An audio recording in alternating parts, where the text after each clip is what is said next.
Hello, I'm Bill Gates, Chairman of Microsoft. In this video, you're going to see the future. Who is Bill Gates? A software developer? A businessman? A philanthropist? A global health expert? This question, once merely academic, is becoming a very real question for those who are beginning to realize that Gates' unimaginable wealth has been used to gain control over every corner of the fields of public health, medical research, and vaccine development. And now that we are presented with the very problem that Gates has been talking about for years, we will soon find that this software developer with no medical training is going to leverage that wealth into control over the fates of billions of people. Because until we get almost everybody vaccinated globally, we still won't be fully back to normal. Bill Gates is no public health expert. He is not a doctor, an epidemiologist, or an infectious disease researcher.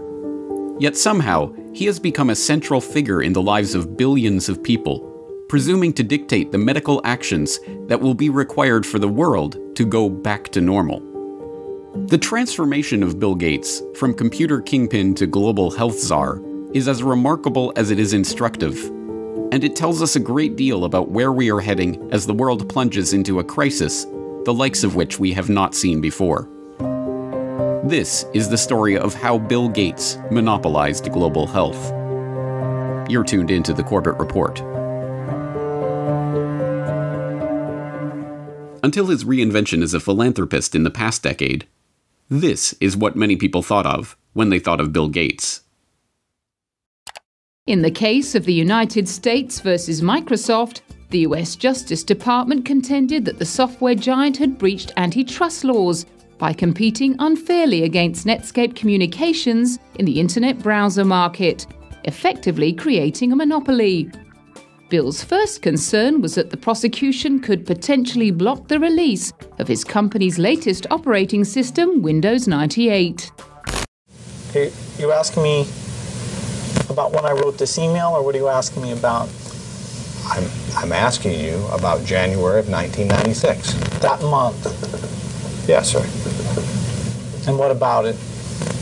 What non-Microsoft browsers were you concerned about in January of 1996? I don't know what you mean concerned. What is it about the word concerned that you don't understand?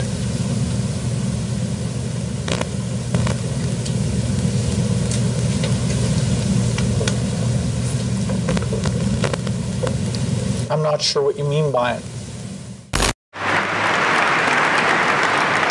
We're going to be working together on Microsoft Office, on Internet Explorer, on Java, and I think that it's going to lead to a very healthy relationship. So it's a package announcement today. We're very, very happy about it. We're very, very excited about it. And I happen to have a special guest with me today via satellite downlink. And if we could get him up on the stage right now.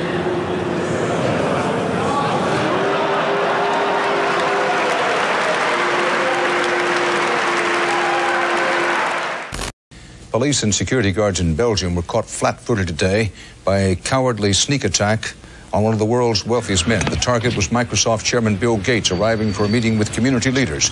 Watch what happens when a team of hitmen meet him first with a pie in the face.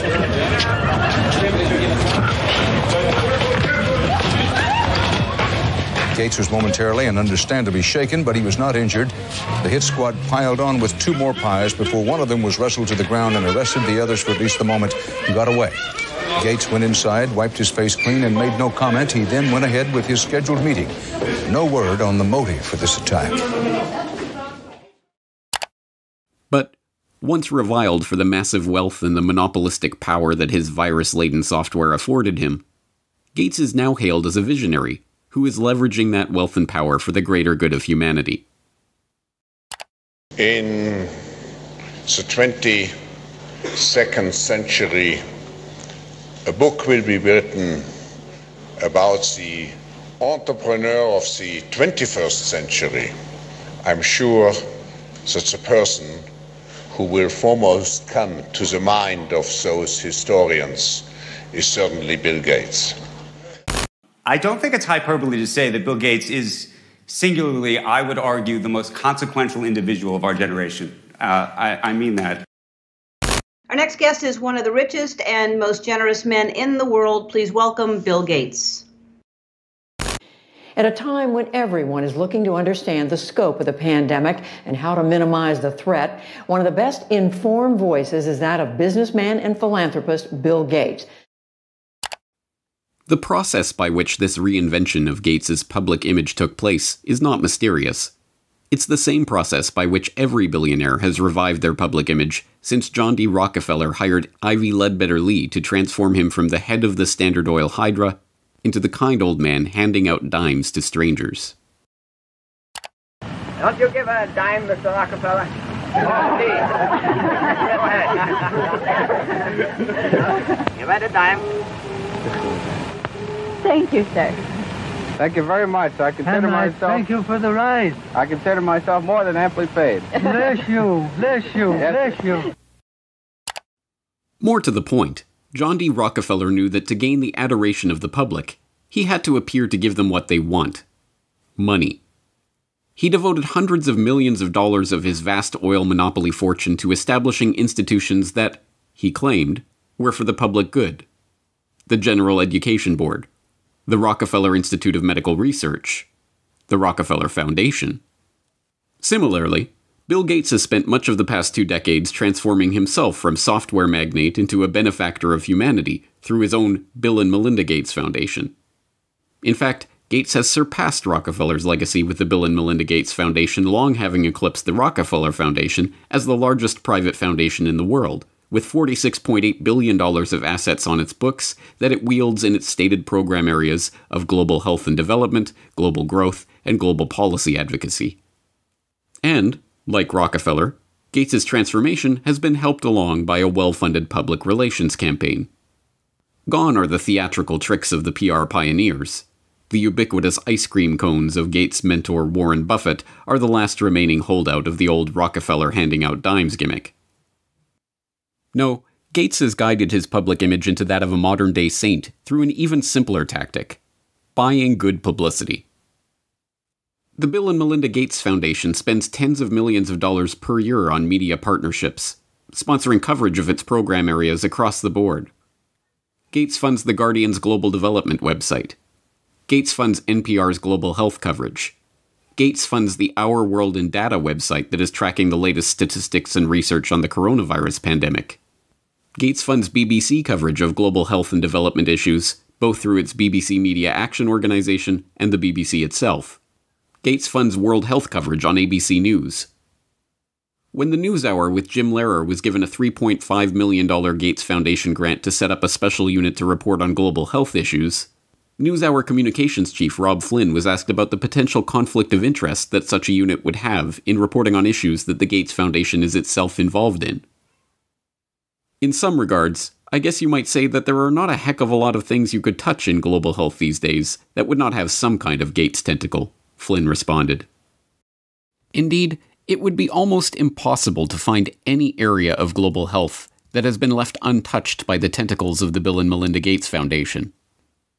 It was Gates who sponsored the meeting that led to the creation of Gavi, the Vaccine Alliance, a global public-private partnership bringing together state sponsors and big pharmaceutical companies whose specific goals include the creation of healthy markets for vaccines and other immunization products. As a founding partner of the alliance, the Gates Foundation provided $750 million in seed funding and has gone on to make over $4.1 billion in commitments to the group.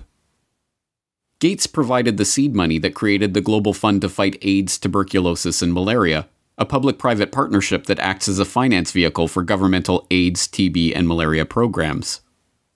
When a public-private partnership of governments, World Health bodies, and 13 leading pharmaceutical companies came together in 2012 to accelerate progress toward eliminating or controlling 10 neglected tropical diseases, there was the Gates Foundation, with $363 million of support.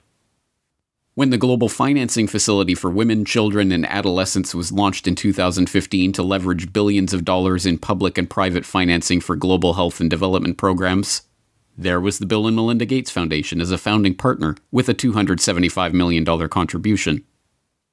When the Coalition for Epidemic Preparedness Innovations was launched at the World Economic Forum in Davos in 2017 to develop vaccines against emerging infectious diseases, there was the Gates Foundation with an initial injection of $100 million. The examples go on and on. The Bill and Melinda Gates Foundation's fingerprints can be seen on every major global health initiative of the past 2 decades. And beyond the flashy multi-billion-dollar global partnerships, the foundation is behind hundreds of smaller country and region-specific grants, $10 million to combat a locust infestation in East Africa, or $300 million to support agricultural research in Africa and Asia, that add up to billions of dollars in commitments. It comes as no surprise, then, that far beyond the $250 million that the Gates Foundation has pledged to the fight against coronavirus, every aspect of the current coronavirus pandemic involves organizations, groups, and individuals with direct ties to Gates funding. From the start, the World Health Organization has directed the global response to the current pandemic. From its initial monitoring of the outbreak in Wuhan and its declaration in January that there was no evidence of human-to-human transmission, to its live media briefings and its technical guidance on country-level planning and other matters, the WHO has been the body setting the guidelines and recommendations shaping the global response to this outbreak. But even the World Health Organization itself is largely reliant on funds from the Bill and Melinda Gates Foundation. The WHO's most recent donor report shows that the Bill and Melinda Gates Foundation is the organization's second largest donor behind the United States government. The Gates Foundation single-handedly contributes more to the World Health Body than Australia, Canada, France, Germany, Russia, and the UK combined. What's more, current World Health Organization Director General Tedros Adhanom Ghebreyesus is in fact, like Bill Gates himself, not a medical doctor at all, but the controversial ex-Minister of Health of Ethiopia, who was accused of covering up 3 cholera outbreaks in the country during his tenure. Before joining the WHO, he served as chair of the Gates-founded Global Fund to fight AIDS, tuberculosis, and malaria, and sat on the board of the Gates-founded Gavi, the Vaccine Alliance, and the Gates-funded Stop TB Partnership. The current round of lockdowns and restrictive stay-home orders in Western countries were enacted on the back of alarming models predicting millions of deaths in the United States and hundreds of thousands in the UK. Imperial College in London released a COVID-19 report, and that's where most of our U.S. leaders are getting the information they're basing their decision-making on. The report runs us through a few different ways this could turn out depending on what our responses are. If we don't do anything to control this virus, over 80% of people in the U.S. would be infected over the course of the epidemic, with 2.2 million deaths from COVID-19. That 2.2 million deaths also doesn't account for the potential negative effects of health systems being overwhelmed. From this evening, I must give the British people a very simple instruction. You must stay at home. Enough is enough. Go home and stay home. A statewide order for people to stay at home. The work of 2 research groups was crucial in shaping the decisions of the UK and US governments to implement wide-ranging lockdowns, and, in turn, governments around the world.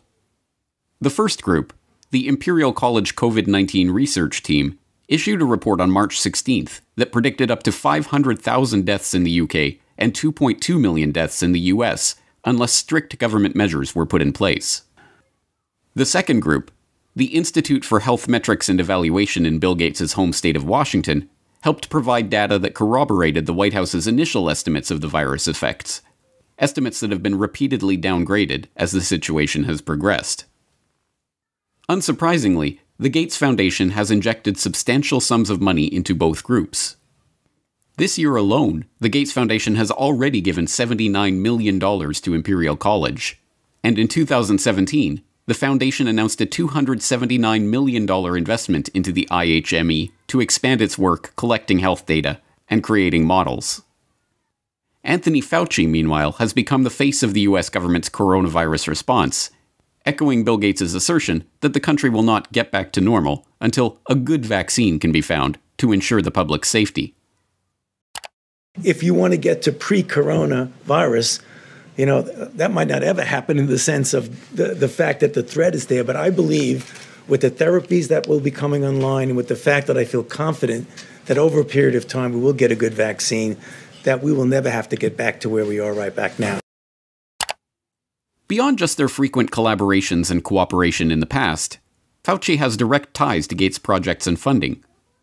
In 2010, he was appointed to the Leadership Council of the Gates-founded Decade of Vaccines project to implement a global vaccine action plan, a project to which Gates committed $10 billion of funding. And in October of last year, just as the current pandemic was beginning, the Gates Foundation announced a $100 million contribution to the National Institute of Health to help, among other programs, Fauci's National Institute of Allergy and Infectious Diseases research into HIV. Also in October of last year, the Bill and Melinda Gates Foundation partnered with the World Economic Forum and the Johns Hopkins Center for Health Security to stage Event 201, a tabletop exercise gauging the economic and societal impact of a globally spreading coronavirus pandemic. It began in healthy-looking pigs, months, perhaps years ago. A new coronavirus. The mission of the Pandemic Emergency Board is to provide recommendations to deal with the major global challenges arising in response to an unfolding pandemic. The board is comprised of highly experienced leaders from business, public health, and civil society. We're at the start of what's looking like it will be a severe pandemic. And there are problems emerging that can only be solved by global business and governments working together. Governments need to be willing to do things that are out of their historical perspective, or for the most part, it's really a war footing that we need to be on. Given the incredible reach that the tentacles of the Bill and Melinda Gates Foundation have into every corner of the global health markets, it should not be surprising that the foundation has been intimately involved with every stage of the current pandemic crisis either. In effect, Gates has merely used the wealth from his domination of the software market to leverage himself into a similar position in the world of global health. The whole process has been cloaked in the mantle of selfless philanthropy, but the foundation is not structured as a charitable endeavor. Instead, it maintains a dual structure. The Bill and Melinda Gates Foundation distributes money to grantees, but a separate entity, the Bill and Melinda Gates Foundation Trust, manages the endowment assets. These two entities often have overlapping interests, and, as has been noted many times in the past, grants given by the foundation often directly benefit the value of the trust's assets. One of my favorite parts about my job at the Gates Foundation is that I get to travel to the developing world, and I do that quite regularly. My first trip in India, I was in a person's home where they had dirt floors, no running water, no electricity, and that's really what I see all over the world. So in short, I'm startled by all the things that they don't have. But I am surprised by one thing that they do have: Coca-Cola. Coke is everywhere. In fact, when I travel in the developing world, Coke feels ubiquitous. And so when I come back from these trips and I'm thinking about development and I'm flying home and I'm thinking, well, we're trying to deliver condoms to people or vaccinations, you know, Coke's success kind of stops and makes you wonder, how is it that they can get Coke to these far-flung places? And if they can do that, why can't governments and NGOs do the same thing? And the charity of Microsoft founder Bill Gates and his wife Melinda is under criticism following the disclosure. It substantially increased its holdings in the agribusiness giant Monsanto to over $23 million. Critics say the investment in Monsanto contradicts the Bill and Melinda Gates Foundation's stated commitment to helping farmers and sustainable development in Africa. The study from the pressure group Global Justice Now paints a picture of the Gates Foundation partly as an expression of corporate America's desire to profit from Africa, and partly a damning critique of its effects.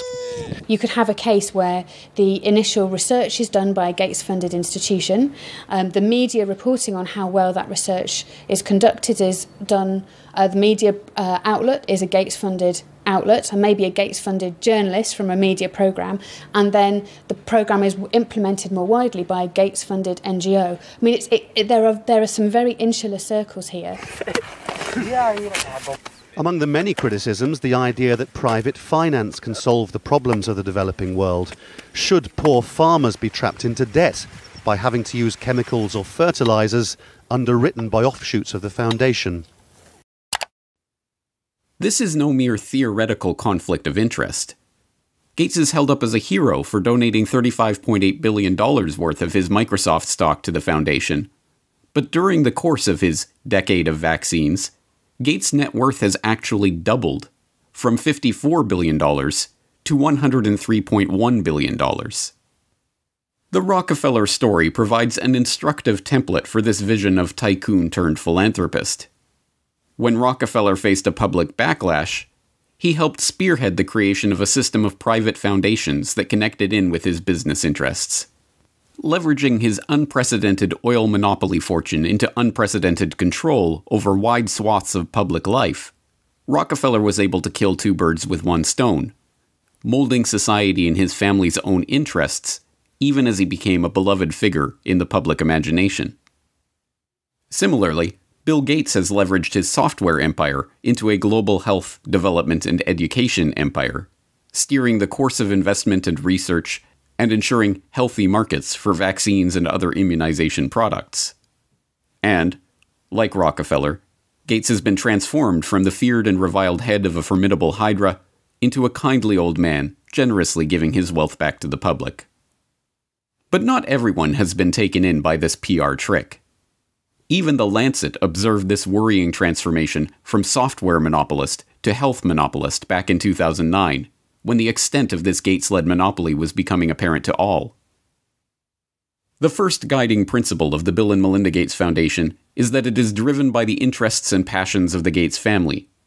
An annual letter from Bill Gates summarizes those passions, referring to newspaper articles, books, and chance events that have shaped the Foundation's strategy. For such a large and influential investor in global health, is such a whimsical governance principle good enough? This brings us back to the question: who is Bill Gates? What are his driving interests? What motivates his decisions? These are not academic questions. Gates's decisions have controlled the flows of billions of dollars, formed international partnerships pursuing wide-ranging agendas, ensured the creation of healthy markets for big pharma vaccine manufacturers. And now, as we are seeing, his decisions are shaping the entire global response to the coronavirus pandemic.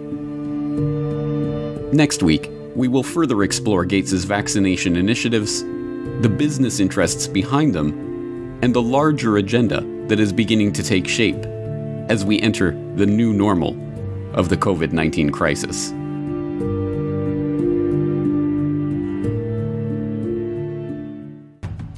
Next week on the Corbett Report.